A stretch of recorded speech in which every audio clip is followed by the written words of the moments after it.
ബീഹാറിൽ മോദിയുടെ selection commission നഗ്നമായ ഭരണഘടനാ ലംഘനമാണ് നടത്തിക്കൊണ്ടിരിക്കുന്നത്. SIR എന്ന പേരിൽ നടത്തുന്ന ഈ സ്പെഷ്യൽ ഇന്റൻസീവ് റിവിഷനിൽ 66 ലക്ഷം ആളുകളെയാണ് വോട്ടേഴ്സ് ലിസ്റ്റിൽ നിന്ന് നീക്കം ചെയ്തത്. അതുമാത്രവുമല്ല, വോട്ടേഴ്സ് ലിസ്റ്റിൽ ചേർത്തിരിക്കുന്ന ചില ആളുകളുടെ വിവരങ്ങൾ കാണുമ്പോൾ ഇത്രയും വലിയ കോമാളിത്തരം കാണിക്കാൻ ഇവർക്ക് യാതൊരു ലജ്ജയും ഇല്ലേ എന്ന് ചിന്തിച്ചു പോകും. അത്ര തരംതാണ നാണംകെട്ട പ്രവൃത്തികളാണ് മോദിയുടെ സെലക്ഷൻ കമ്മീഷൻ ബീഹാറിൽ നടത്തുന്നത്. അതുമാത്രവുമല്ല, തേജസ്വി യാദവിന്റെ പേര് വോട്ടേഴ്സ് ലിസ്റ്റിൽ ഇല്ല എന്നുകൂടി കേട്ടാൽ ഏത് സ്ഥിതിയിലേക്കാണ് കാര്യങ്ങൾ എത്തി നിൽക്കുന്നത് എന്ന് ആലോചിച്ച് നോക്കണം. ബീഹാറിലെ വോട്ടേഴ്സ് ലിസ്റ്റിലെ രസകരമായതും എന്നാൽ ഞെട്ടിപ്പിക്കുന്നതുമായ കുറെ സത്യങ്ങൾ നമുക്ക് പരിശോധിക്കാം. ഇലക്ഷൻ കമ്മീഷൻ പുറത്തുവിട്ട SIR സ്റ്റാറ്റസ് റിപ്പോർട്ടാണ് ഇത്. ഇതിൽ ബീഹാറിലെ ഓരോ ജില്ലകളിലും ഈ SIR തുടങ്ങുന്നതിന് മുൻപുള്ള വോട്ടേഴ്സിന്റെ എണ്ണവും പുതുക്കി കഴിഞ്ഞ ശേഷമുള്ള എണ്ണവും എത്ര പേരെയാണ് നീക്കം ചെയ്തിട്ടുള്ളത് എന്നുമാണ് കാണിച്ചിരിക്കുന്നത്. അതിന്റെ ഏറ്റവും അടിയിലായി മൊത്തത്തിലുള്ള സംഖ്യ കൊടുത്തിരിക്കുന്നു. 7,90,00,000 വോട്ടർമാരായിരുന്നു മുൻപ് ഉണ്ടായിരുന്നതെങ്കിൽ ഈ റിവിഷൻ കഴിഞ്ഞപ്പോൾ ശേഷിക്കുന്നത് 7,24,00,000 വോട്ടർമാർ മാത്രമാണ്. 65,64,075 പേരെയാണ് നീക്കം ചെയ്തിരിക്കുന്നത്. സെലക്ഷൻ കമ്മീഷന്റെ വാക്കുകൾ പ്രകാരം അതിൽ 22 ലക്ഷത്തിലധികം പേർ മരിച്ചുപോയവരും 36 ലക്ഷത്തിലധികം പേർ സ്ഥിരമായി സ്ഥലം മാറിപ്പോയവരും 7 ലക്ഷത്തോളം പേർ ഓൾറെഡി ഉണ്ടായിരുന്നവരും ആണ് എന്നാണ് പറയുന്നത്. ഓർക്കണം, 2025 ജനുവരിയിൽ ബീഹാറിലെ വോട്ടേഴ്സ് ലിസ്റ്റ് റിവൈസ് ചെയ്തതായിരുന്നു. അതിൽ നിന്നാണ് വെറും 6 മാസം കൊണ്ട് 65 ലക്ഷത്തോളം പേരെ നീക്കം ചെയ്തിരിക്കുന്നത്.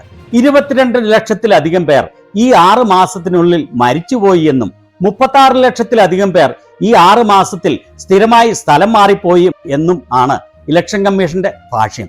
തലയ്ക്കകത്ത് ആൾതാമസമുള്ള ഒരു കൊച്ചു കുഞ്ഞിന് പോലും ഇത് വിശ്വസിക്കാൻ കഴിയുകയില്ല എന്ന് നമുക്ക് ഏവർക്കും അറിയാം. വളരെയേറെ സ്വതന്ത്ര മാധ്യമപ്രവർത്തകർ വ്യക്തമായി കാണിച്ചു തന്നതാണ് BJP നേതാക്കളും BLOമാരും ഒന്നിച്ചു ചേർന്നിരുന്ന് സ്വന്തമായി ഫോമുകൾ ഫില്ല് ചെയ്ത് അവർ തന്നെ സൈൻ ചെയ്ത് ആളുകളെ വോട്ടേഴ്സ് ലിസ്റ്റിൽ ചേർക്കുന്നത്. നിയമമനുസരിച്ച് BLOമാർ വീട് വീടാന്തരം കയറിയിറങ്ങി ആളുകളെ കണ്ട് സ്വയം ഫോം പൂരിപ്പിച്ചു വാങ്ങിച്ചാണ് വോട്ടേഴ്സ് ലിസ്റ്റ് അപ്ഡേറ്റ് ചെയ്യേണ്ടത്. വളരെയേറെ ആളുകൾ പറഞ്ഞിരുന്നു അവർ ഫോം ഫിൽ ചെയ്തില്ല, സൈൻ ചെയ്തില്ല, എന്നിട്ടും അവരുടെ ലിസ്റ്റ് അപ്ഡേറ്റ് ചെയ്തു എന്ന് പറഞ്ഞ് അവർക്ക് ഫോണിൽ നോട്ടിഫിക്കേഷൻ വന്നു എന്ന്. അത് തന്നെ വ്യക്തമായ തെളിവാണല്ലോ ഇലക്ഷൻ കമ്മീഷനും BJPയും ചേർന്ന് വെറുതെ ആളുകളെ ചേർക്കുകയായിരുന്നു എന്നുള്ളതിന്റെ. ഈ വോട്ടേഴ്സ് ലിസ്റ്റിൽ നിന്ന് നീക്കം ചെയ്ത ആളുകളിൽ ബഹുഭൂരിപക്ഷവും സ്ത്രീകൾക്കും മുസ്ലിങ്ങൾക്കും ഭൂരിപക്ഷമുള്ള മേഖലയാണ് എന്ന് സ്റ്റോളിന്റെ ഈ റിപ്പോർട്ടിൽ വ്യക്തമായി കാണിച്ചിരിക്കുന്നു.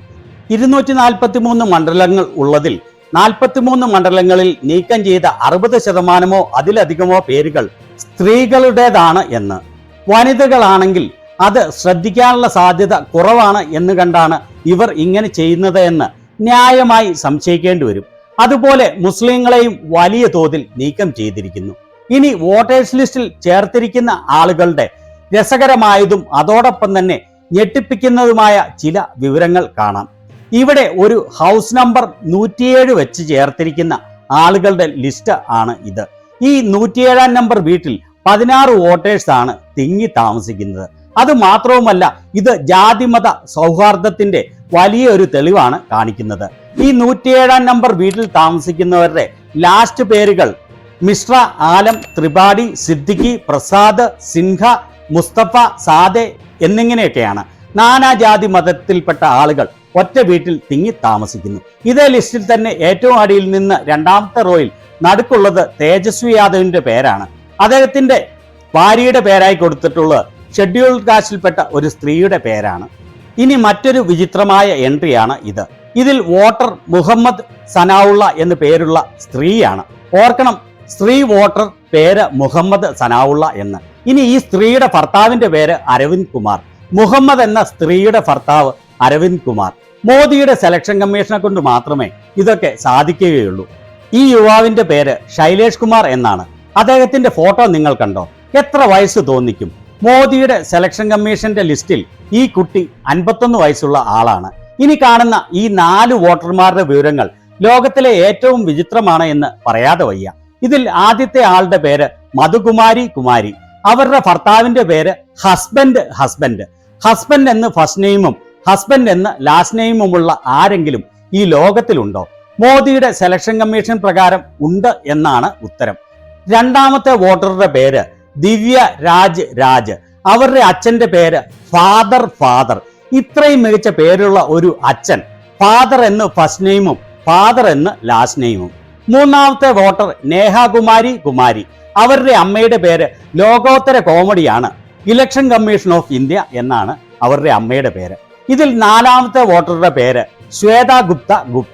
അവരുടെ അച്ഛന്റെയാണോ അമ്മയുടെയാണോ എന്ന് അറിയില്ല, അന്യ എന്നാണ് എഴുതിയിരിക്കുന്നത്. ആ പേര് അതർ. ഇനി ഇവിടെ ഒരു 20 വയസ്സിൽ താഴെ പ്രായം തോന്നിക്കുന്ന കുട്ടിയുടെ ചിത്രം കണ്ടോ? ആ കുട്ടിക്ക് ഇലക്ഷൻ കമ്മീഷൻ പറയുന്നത് 54 വയസ്സുണ്ട് എന്നാണ്. ഇതാണ് തേജസ്വി യാദവിന്റെ വോട്ടേഴ്സ് ലിസ്റ്റിലെ പേര്. ഇലക്ഷൻ കമ്മീഷന്റെ രേഖപ്രകാരം ലാലു പ്രസാദ് യാദവിന്റെ മകനായ തേജസ്വി യാദവ്, അദ്ദേഹം താമസിക്കുന്നത് വെറ്റിനറി കോളേജ് ക്യാമ്പസിന് സമീപമായി മാൻഡു കുമാറിന്റെ കൂടെയാണ്. രണ്ടുപേരുടെയും വീട്ടു നമ്പർ 110. ഇതിൽ പ്രകാരം 52 വയസ്സുള്ള ബേബി റാണി, നടുവിലെ ചിത്രത്തിൽ കാണിച്ചിരിക്കുന്ന സ്ത്രീ, യാതൊരു പരിചയവുമില്ലാത്ത മുകളിലും താഴെയും കാണിച്ചിരിക്കുന്ന 2 പുരുഷന്മാരുടെ കൂട്ടത്തിലാണ് താമസിക്കുന്നത്. അവരുടെ ഭർത്താവിന്റെ പേര് അലോക് സിൻഹ എന്നാണ്. എന്നാൽ മുകളിലും താഴെയും കാണിച്ചിരിക്കുന്ന ആളുകൾ ഇതേ വീട്ടിലാണ് താമസിക്കുന്നത് എങ്കിലും ഇവരുടെ ആരും അല്ല. സുശീലാദേവി എന്ന പേരുള്ള ഈ സ്ത്രീക്ക് 62 വയസ്സുണ്ട് എന്നാണ് ഇലക്ഷൻ കമ്മീഷൻ പറയുന്നത്.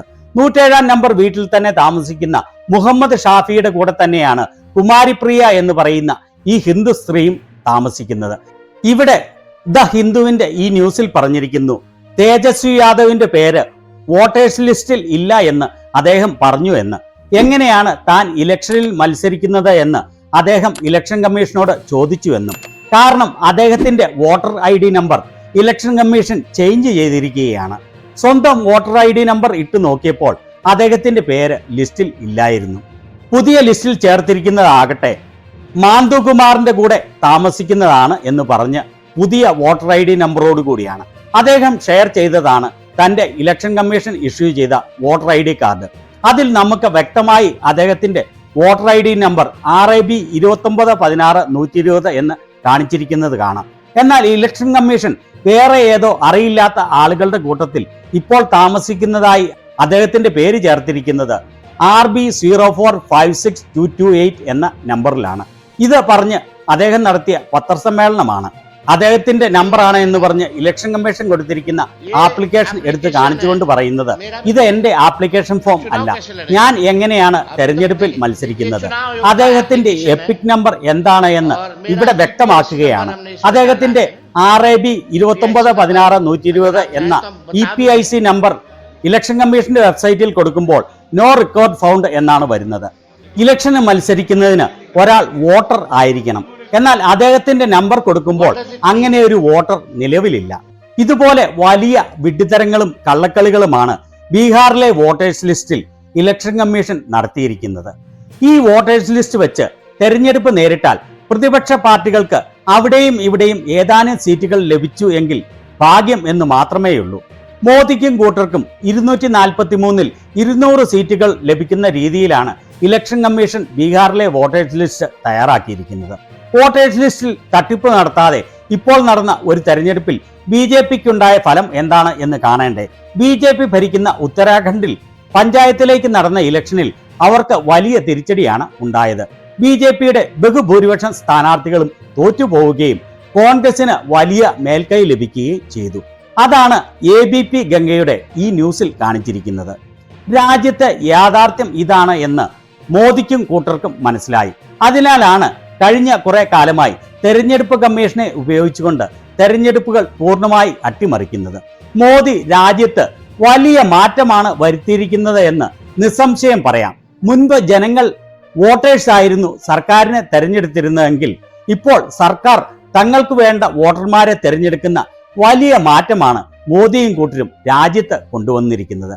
ആരെ തെരഞ്ഞെടുക്കണമെന്ന് ജനങ്ങൾ തീരുമാനിക്കുകയല്ല ഇനി നടക്കുക, മറിച്ച് വോട്ടർമാർ ആരായിരിക്കണമെന്ന് മോദിയും കൂട്ടരും തെരഞ്ഞെടുക്കും. ഇതിൽ നിന്ന് 100% വ്യക്തമായിരിക്കുകയാണ് ഇന്ത്യയിൽ ഇനി ഒരു തെരഞ്ഞെടുപ്പ് എന്ന് പറയുന്നത് ഇല്ല എന്ന്. സുപ്രീം കോടതി കാര്യമായി ഇടപെട്ടില്ലെങ്കിൽ ഇനി പ്രതിപക്ഷ കക്ഷികൾ തെരഞ്ഞെടുപ്പിൽ മത്സരിക്കുകയേ വേണ്ട. ഇതിനെക്കുറിച്ച് നിങ്ങളുടെ അഭിപ്രായം എന്താണ്?